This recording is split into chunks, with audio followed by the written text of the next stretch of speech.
فنان رامي غيط، بنرحب بيك معانا في دوشه فن، بنقول لك الف مبروك على المواطن بورس الاول. ربنا يبارك فيك. النهارده جاي تقول ايه؟ جاي ابارك لاصحابي وزمايلي عمرو سعد ومحمد السبكي واحمد البدري وكل ده، واصحابي احمد عبد الله محمود وكريم مغاوري واحمد فتحي، كل الناس اللي اشتغلت في الفيلم. اكيد مبسوط. بر المواطن بورس ايه بقى؟ احكي لنا. كويس الحمد لله، المواطن بورس بقى مواطن. ردود الفعل اللي جات لك عن الفيلم كانت عامله ازاي؟ مبسوط. رأي الناس اللي اتفرجت على الفيلم عجبهم الفيلم، بيتفاجئوا ان انا المخرج، فدي حاجة كويسة. فالحمد لله ناس بتكلمني من مصر ومن حتت مختلفة، من الصعيد اهلي طبعا، فمبسوط الحمد لله. عايزين نعرف بقى جديدك ايه بعد المواطن بورس. انت بطولة مطلقة في الفيلم، كانت مفاجأة لناس كتير. يا ترى مكمل في نفس الطريق ولا مشاريعك عاملة ازاي؟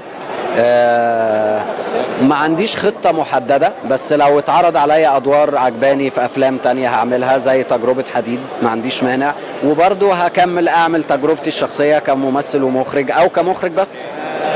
وتجربة حديد بقى كانت عاملة ازاي؟ كنت مبسوط في حديد لأن دي رابع مرة مع عمرو سعد، أول مرة مع محمد السبكي، فكانت تجربة لطيفة أنا مبسوط بيها، عشان كده أنا جاي النهاردة.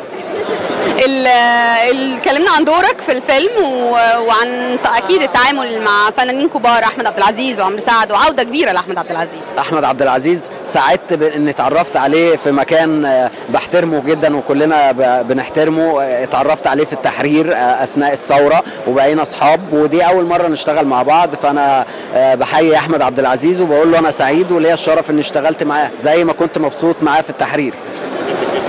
وفيلم حديد بقى، جات لك ردود فعل عن دورك فيه؟ ولو عايزين نعرف كان دورك ايه بالظبط؟ انا بعمل شخصيه غريبه شويه، اسمه سوكولانا. السوكولانا ده بيشيل المخدرات في بطنه ويخرجها جوه السجن، فهو كائن عجيب شويه. عملت كده ازاي؟ تمثيل. ميرسي ليك قوي، شرفتنا وميرسي ليك جدا. ميرسي، شكرا. اتفضل.